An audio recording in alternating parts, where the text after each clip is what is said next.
two 160-inch plus deer in the same morning here in Mexico. Holy smokes.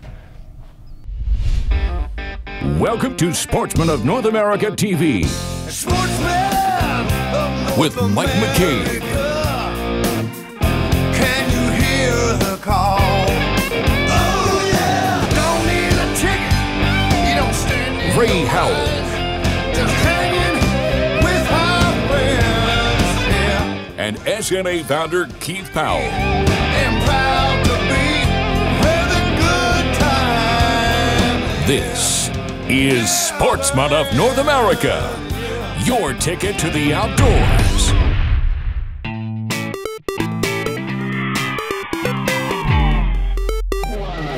You know, we had the opportunity to pick up a big ranch in Mexico, and what this does for us is it allows us to manage it. It was 20,000 acres. It was just south of the Texas border.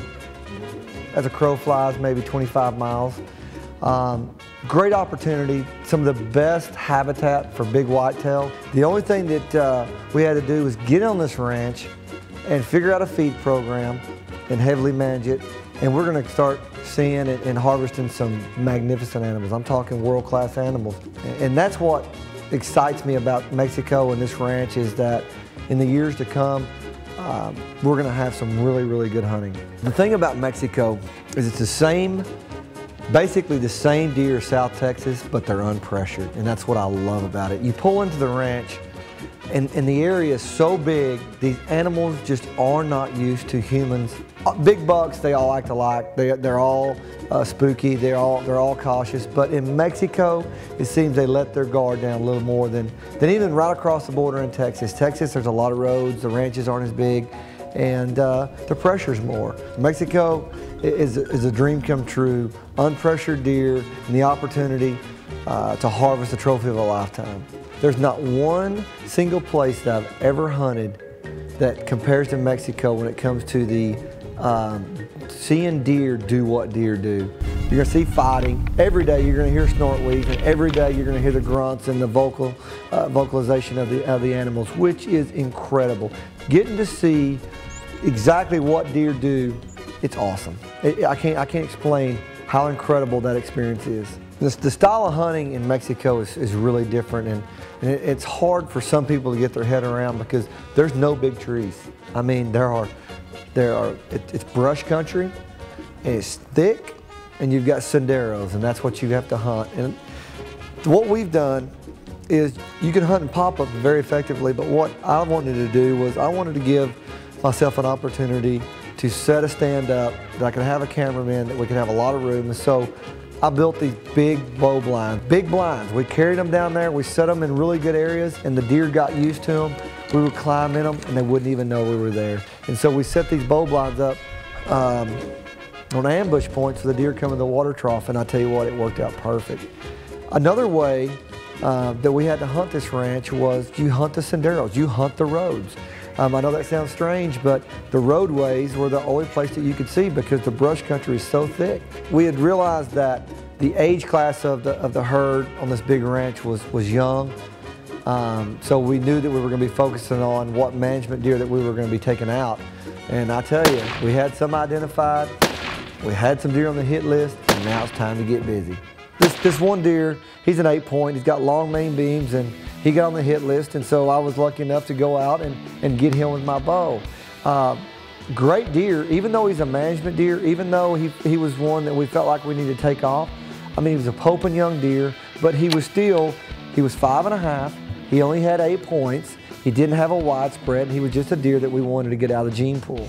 We had at another spot that I hung out way more than some of the others. I really liked this. It was in a bottom where I had 4 roads coming to me.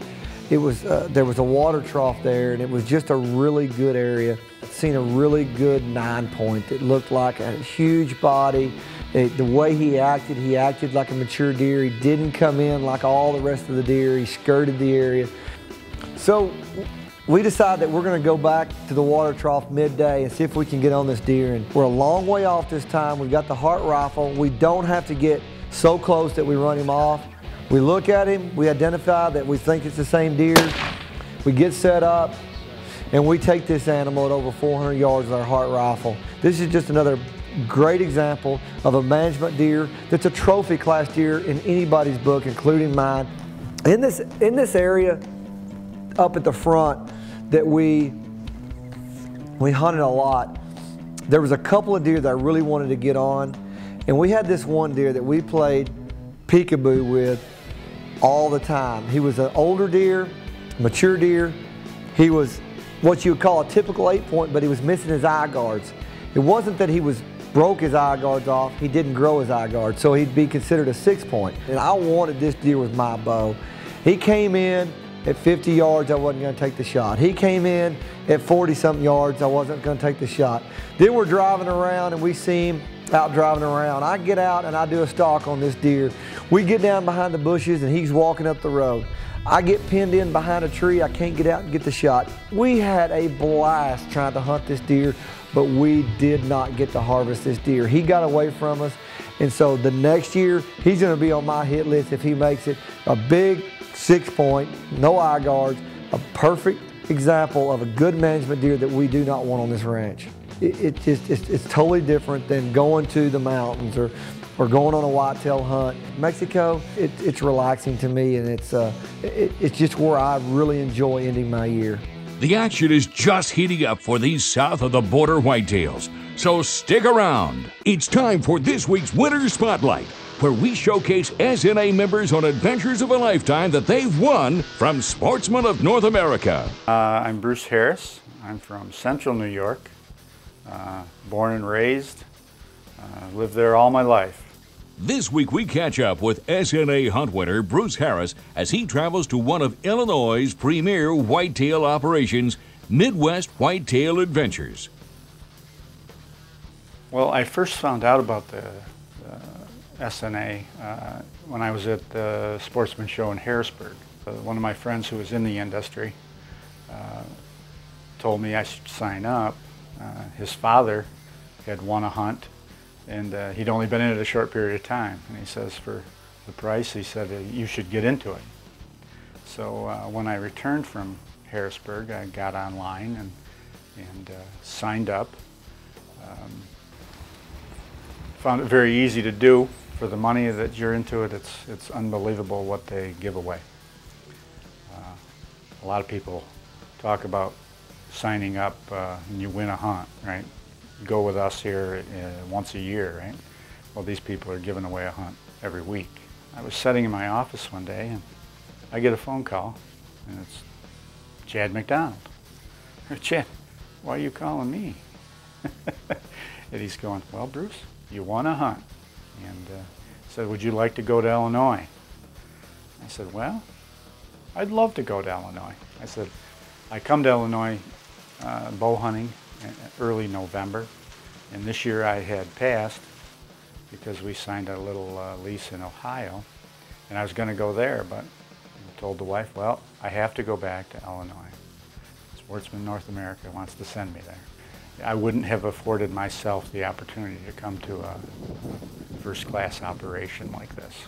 SNA gave me that opportunity to come here and experience a first-class hunting operation, lodge, and people. We saw a lot of animals, had opportunities to shoot some deer. They weren't quite what we were looking for, so we didn't take the deer.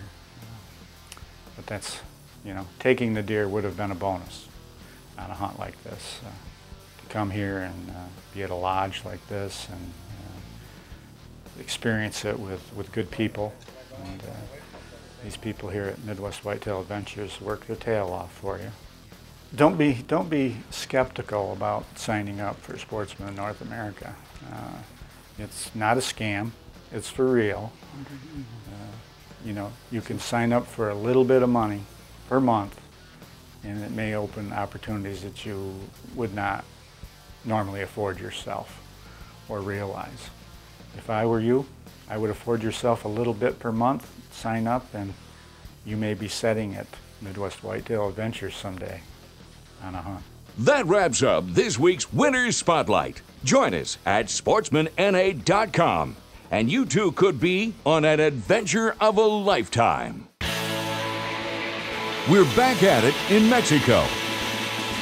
To take you back to the previous year, it's our first time on this ranch. Chad and I decided to go hunt one of our blinds that we haven't hunted at hardly at all this year because it was way far away and it was just a bow blind set up. And so we just said, you know what, let's just go see what's coming into this area. And we go in there and we see a lot of deer that we've never seen, and we're sitting there and we're looking at this really nice 8-point that we've seen a couple of times at another close location, and man, we're sitting there just talking about this deer, how we'd like to shoot it because it's such an impressive 8-point, but we really feel like he's only 4.5 years old. But you know, so we're having a lot of fun, and I look up and I see this deer walking in, and it looks like a hay rake walking in. I hit Chad, wake him up. I said, get ready, baby. We're fixing to let this bow go right here. I couldn't believe it. We'd hunted all year. It's January now, and I'm gonna get my opportunity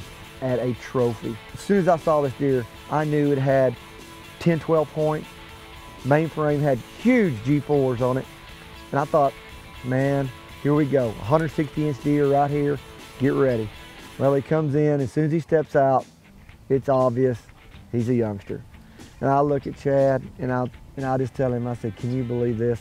I've got a 160-inch deer at 12, 14 yards away, and we're not gonna shoot him because he's only 4.5 years old. But I tell you what, we let that deer go, and so now I'm gonna fast forward to this year, and you know who I'm after. I'm after the G4 buck because he's gonna be minimum 5.5, 6.5. We're gonna see what he looks like this year, see if he, you know, if we can put 6.5 on him. And so we go back to the area where the G4 buck is. It's its old food plot. I see a deer coming from 3 miles away out down to Sendero. We're sitting there and we're watching these other deer, and I'll look up and I'll see the deer walking. He's getting closer, and then he'll disappear in a little ravine or a gully. And as he gets about 500 yards away, 400 yards away, we look up and I tell Chad, I said, I think that's the G4 buck. And I gotta tell you, by seeing the deer coming that far away, having that much time to sit there and think about this, boy, I'm getting shook up. I'm getting excited thinking, okay, here it is. It's my biggest buck with a bow. I don't know if I'll get an opportunity with a bow, but if we do, it'd be nice to put the old Bowtech. So the G4 buck comes right down the road. He gets within 50 yards. Chad, it's the G4 buck right here. He's walking up that way. He's looking right at us, and he turns and he skirts. And he goes right in the brush line, and he heads up to the other end of the field where there's a bunch of does and some other bucks. Chad, you hear that? Sounds like. What is that? It's a fighting. There's 2 bucks fighting or raking, or there's one raking or something. The G4 buck's looking back at it. I can't see it though. There's a deer. Big deer, Chad, big deer. Another big deer. The G4 buck is gonna square off with it. And he's going right for the G4 buck. He goes over the G4 buck and he runs the G4 buck. I'm talking, runs him off. The G4 buck just took off. When you go out and have the opportunity to have 2 160-inch deer on top of you at one time, it's the first time it's ever happened for me, and I tell you what, I'm about to fall out of my chair. It's that exciting. And we look up, and the G4 buck's coming back by us. There he is, Chad. He's getting close. I get my bow up. He's walking. He's close enough. I look at you. I'm gonna get my opportunity here. I'm pumped. I'm shaking in my shoes. Biggest deer ever for me with a bow. Man, I'm excited. I'm set up. I'm ready. My heart's pounding out of my chest. I'm excited. All these emotions are going through my mind. G4 buck, had him at 12 yards last year. Wasn't old enough. Got him this year. He's old enough. He's on the hit list, and I've got my opportunity.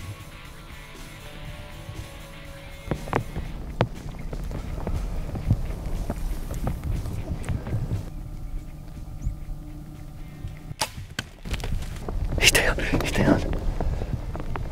I tell you, oh, it went from a huge high to a sinking low that quick. But what I had to do is I grabbed another arrow immediately and put another arrow in this deer.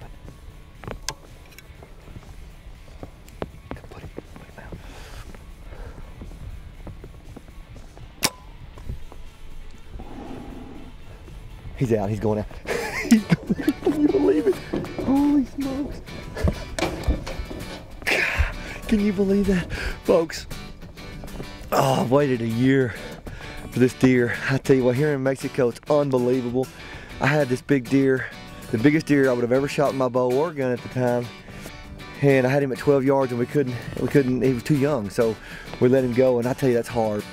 So I jump up, me and Chad are high-fiving. We're talking about, you know, the game plan coming together. We're talking about all this stuff. Unbelievable. We got the G4 buck down, and I look up, and that other monster 10-point that just ran the G4 buck is walking back into the field. Chad, there's that other big buck that ran the G4 buck off. You won't want to miss how this hunt of a lifetime ends when we return to Sportsman of North America. You're watching Sportsman of North America. I look up, Chad, there's that other big buck that ran the G4 buck off.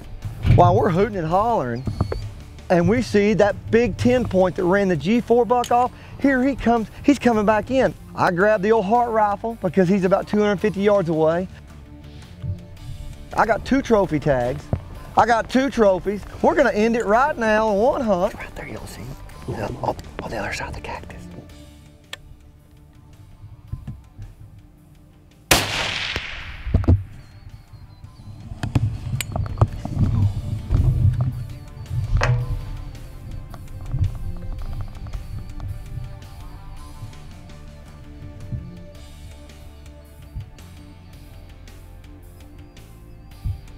Got him.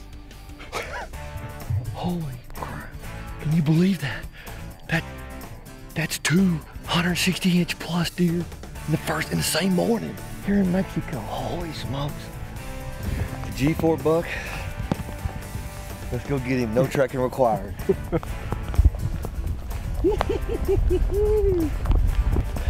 Oh my gosh, folks. Look at this deer. Look at the tines on this deer. That's why we call him the G4 buck. Have you ever seen a buck that's got G4s like that? The old G4, baby. Only in Mexico. Beautiful deer. I don't know what this deer is gonna score. It really doesn't matter. He's just a beautiful deer. Folks, it's starting to rain. I could sit here and talk about this deer all day, but I've got another big deer that happened to wander in the field, chase this one off, and he's on the opposite side of the food plot, and I gotta go find him. Looky there, right there. Manada Grande, dos. Oh, looky that, folks. Number 2 of the morning. What an awesome deer. Whoo, this has got a little more mass, got great tines. Oh, what a beautiful deer here in Mexico. That's just a picture perfect whitetail. I love Mexico. Man, you just look up, what a blessing from the Lord. What an unbelievable hunt. Never happened, it will never happen like that for me in my lifetime again. That's what I love about Mexico, having the opportunity, low fence, free range. It came together. What a blessing, and I was on the other end of that blessing, and I tell you, it was just a hunt that will always go down. It's probably my #1 hunt in my life. Congratulations, Keith. What an incredible day in the field.